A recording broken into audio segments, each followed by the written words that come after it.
Bonjour, bonjour. On se retrouve aujourd'hui avec une petite décoration de table ou un petit cadeau à offrir. C'est une petite boîte dans laquelle on peut mettre ce que l'on a envie. Donc moi j'ai mis de la gelée, mais vous pouvez mettre voilà ce que vous avez sous la main, des dragées, des chocolats, n'importe. On avait fait de la gelée avec mon mari et donc voilà, j'en ai fait une petite boîte. Alors c'est une idée qui me vient de Patricia Scrap, qui est aussi démonstratrice Stampin' Up. Elle l'a fait pour un swap en taille un peu plus grande et elle avait mis 4 petites roses dedans à offrir. C'était tout mignon. Donc je vous mettrai le lien de la vidéo si vous voulez la faire un peu plus grande. Elle en a fait aussi un live. Donc nous, pour la mini aujourd'hui, de quoi on va avoir besoin? On va avoir besoin d'un papier blanc ou d'un papier uni, d'un papier DSP assorti. Donc moi j'ai choisi sorbet sucré, donc j'ai l'encre avec pour pouvoir faire ma petite étiquette. Et pour les tampons, j'ai choisi beauté authentique pour venir décorer mon étiquette et édition limitée pour le texte. On va après se servir juste de notre perforatrice étiquette pour pouvoir perforer l'étiquette qui vient devant. On a fait le tour, on va pouvoir sortir notre matériel et c'est parti. On commence donc avec notre massicot. Alors on va commencer par le papier blanc. Donc pour notre base, on a besoin d'un rectangle de 21 par 14 cm.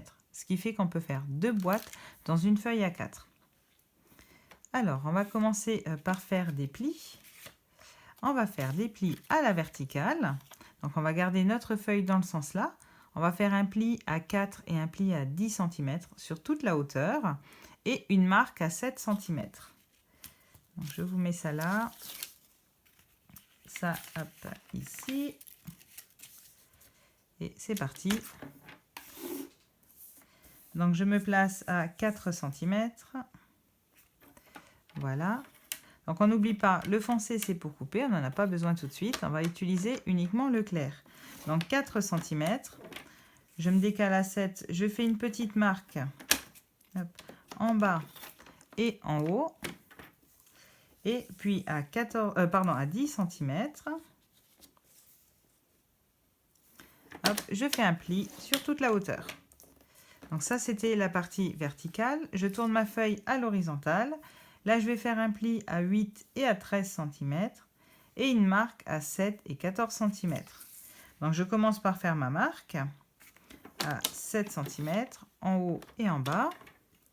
Je me décale à 8 cm. Alors, je fais un pli, mais de la partie basse et là, la partie haute, on peut déjà faire une découpe. Hop et hop. Ce qui fait qu'on se retrouve avec découpé, plié, découpé. Comme ça, ça c'est fait. Ensuite, je passe hop, à 13 cm. Et à 13 cm, c'est pareil. Je découpe. Hop, je découpe et au milieu, je plie. Donc voilà. Je bascule à 14 cm et à 14 cm, j'ai une marque. Hop, et hop. Donc là, on a deux découpes, en haut, en bas. Un pli ici, un pli ici, un pli ici. Et pareil, de l'autre côté, un pli, un pli, un pli. Et donc, on va rejoindre en faisant des diagonales comme ceci pour faire des triangles en haut et en bas. Donc, on met notre marque dans la rainure, la deuxième marque dans la rainure du haut. Hop, et on vient tracer notre pli. Je fais pareil dans le sens là. Hop, dans la rainure, dans la rainure. Et je viens tracer mon pli. Je fais pareil ici. Hop, rainure, rainure.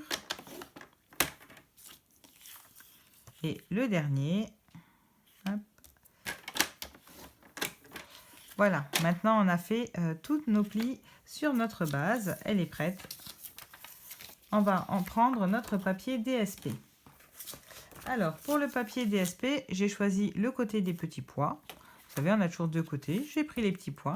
Et je vais faire une bande qui va faire 15,2 par 5,8.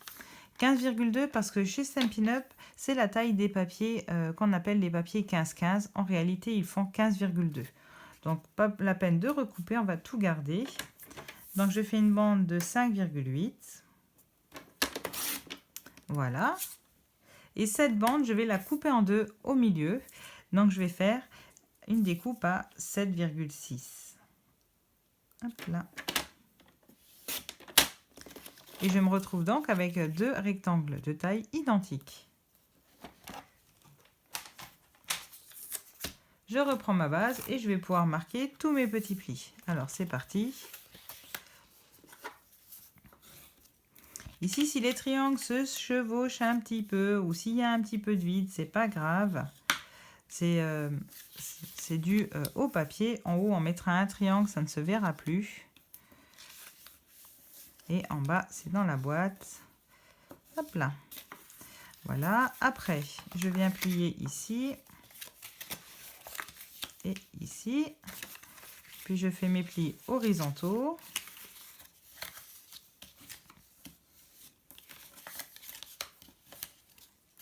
Je fais pareil de l'autre côté.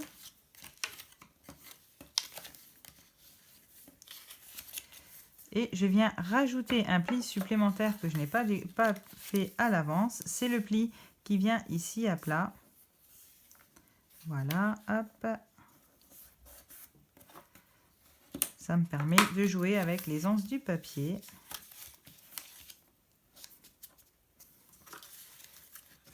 Hop. Pareil du côté là. Pardon. D'abord, je fais ma pointe et après, je viens. Donc lui, il suffit qu'il longe le papier pour être sûr qu'on soit bon. Je fais pareil du côté là. Hop. Je passe avec mon plioir pour bien marquer mon pli. Et voilà, on a toute notre base de faite. Je replie ma pointe. Voilà. Et ça va me servir de gabarit pour découper mes petits DSP. Alors, je vais prendre mon stylo noir, comme ça vous le verrez bien. Mais vous, je vous conseille de le faire au crayon de papier. Comme ça, pas de risque que l'on voie les traits. Alors, pof. Je vais me positionner correctement ici. Donc voilà, je vais le centrer. Vous voyez, hop. Et je vais juste tricher un petit peu. Je vais monter un tout petit peu plus haut que la vérité. Hop là. Vous voyez, pour que ma pointe là-haut, elle dépasse un petit peu. Donc l'idée, c'est de monter un peu plus haut. Voilà, que ce qu'on va mettre. Voilà. Et comme ça, je peux tracer ici ma découpe.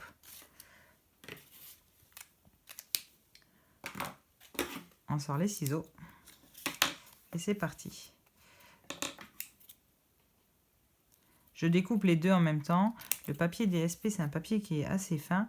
Donc c'est vraiment facile de le découper de le découper deux fois. Donc vous, si vous l'avez fait au crayon de papier, c'est le moment de passer un coup de gomme. Et nous, on va venir le coller comme ceci. Hop, sur notre boîte. Donc c'est parti, je sors ma colle.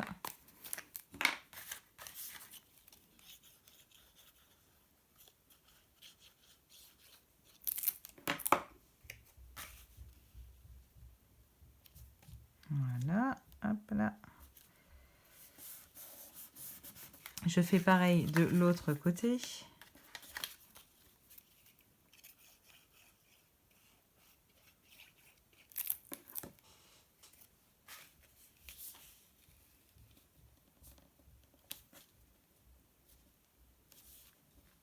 Voilà.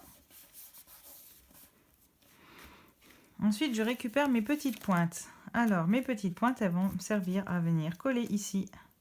Comme ça ferme propre ma petite maisonnette. On ne voit pas s'il y a un écart de papier, pas d'écart de papier. Et comme ça, on n'a pas de perte.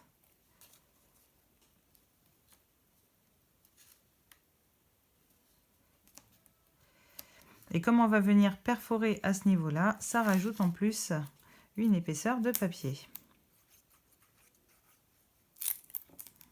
Voilà, hop, ici, je fais la même chose.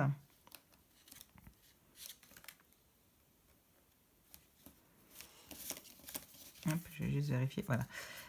Comme c'est blanc en dessous, je ne voulais pas dépasser. Et ensuite, on ne perd pas nos restes de petites pointes. Elles vont venir ici, au milieu, pour faire une décoration. Alors, on est parti.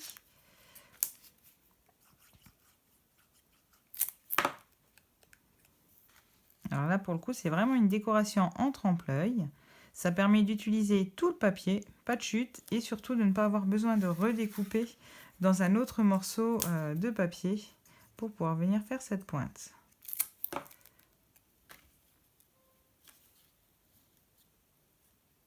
Ou venir, hop, voilà. Ensuite, eh ben, on va venir plier. Alors, ça va venir comme ceci. Vous voyez? Et ensuite, ce morceau-là, ici. Donc, c'est parti. Alors, vous commencez par celui dont vous avez envie. Ça n'a pas d'importance. Une première fois. Je vais en coller l'autre côté.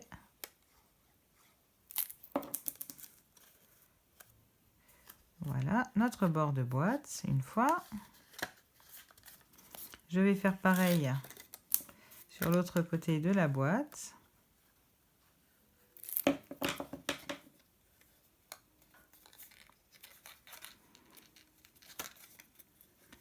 Hop, et ici.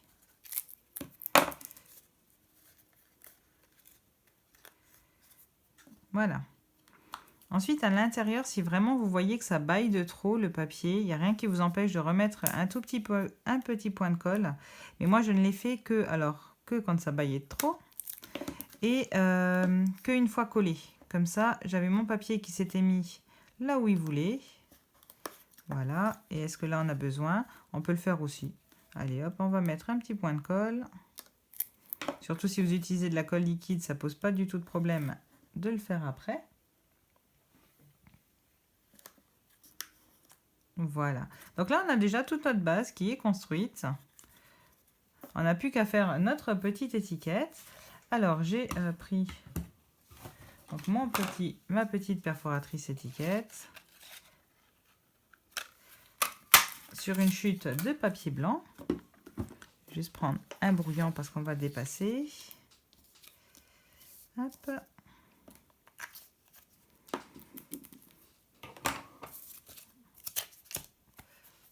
On prend sorbet sucré.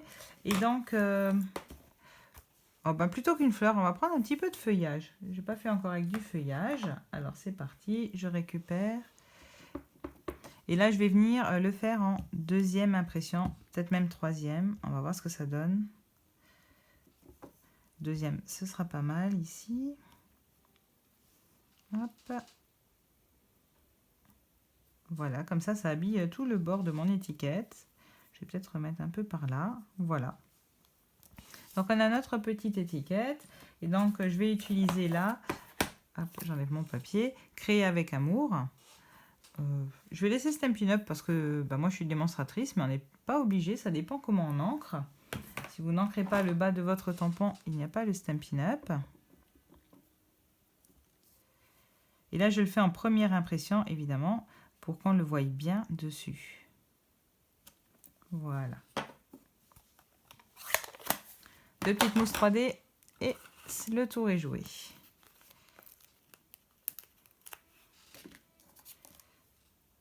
Hop. Voilà. Alors, faire attention de ne pas mettre les mousses trop haut pour ne pas être embêté après. On va enlever ça.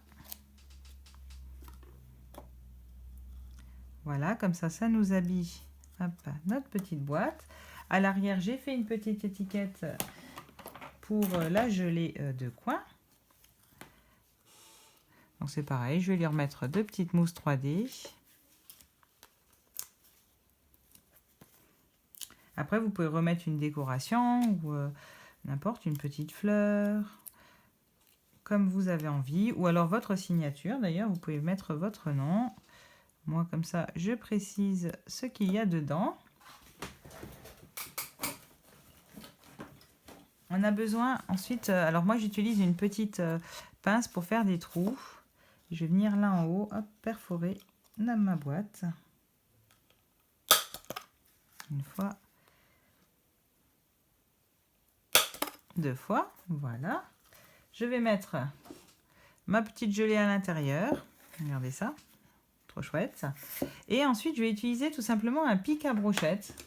Alors j'ai pris des pics à brochettes tout à fait standards, hein, lambda, pardon. Et donc je vais couper à 8,5 cm. Donc j'ai déjà fait une petite marque et je vais utiliser mon ciseau, si je le retrouve. Hop, il s'est sauvé, voilà, sous l'encre. Donc je vais utiliser mon ciseau et là je vais couper mon pic à brochette. Alors je ne vais pas couper d'un coup, je vais tourner tout autour. Hop. Voilà. Hop là, au milieu. Et voilà, on a notre petit porte-boîte. On aurait pu mettre alors des pailles, mais dans ce cas-là, c'est un peu petit. Donc ça aurait fait une grosse poignée. Et pour que notre pic à brochette tienne, bah, tout simplement, j'ai fait 2 flots. Donc je me mets autour. Hop, là, voilà. De mon pic. Je fais un nœud tout simplement. Hein. Hop. S'il veut bien rester en place. Voilà. On va faire un nœud. Et puis après, ben, on va hop, faire un petit flot. Alors moi, dans mon cas, j'ai fait la boîte en fonction donc, du pot de confiture. Ah, j'aurais pu vous le mesurer. Qui mesure... Hop, il mesure 6,5 cm de haut. Voilà, donc les personnes qui reçoivent les boîtes, bah, si elles veulent le pot de confiture, elles sont obligées d'enlever un flot. Maintenant, si vous mettez quelque chose d'un petit peu moins haut, on n'est peut-être pas obligé, on n'est pas obligé d'enlever la poignée. Hop là. Notre petite boucle.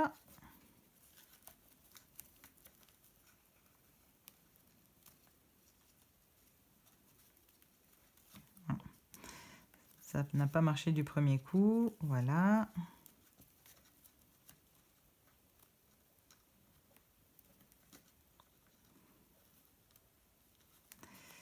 J'ai mis un peu de colle sur les doigts et du coup,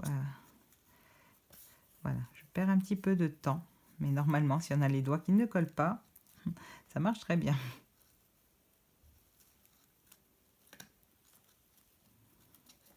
Bon, ben c'est le flot maudit, hein. On recommence, 3e essai, ou peut-être même 4e. Voilà. Il a fallu que je peste contre lui pour qu'il soit d'accord. Voilà, on cale, hop là, nos petits flots. Et voilà, notre boîte est prête à offrir, prête à être posée sur la table pour faire plaisir à quelqu'un.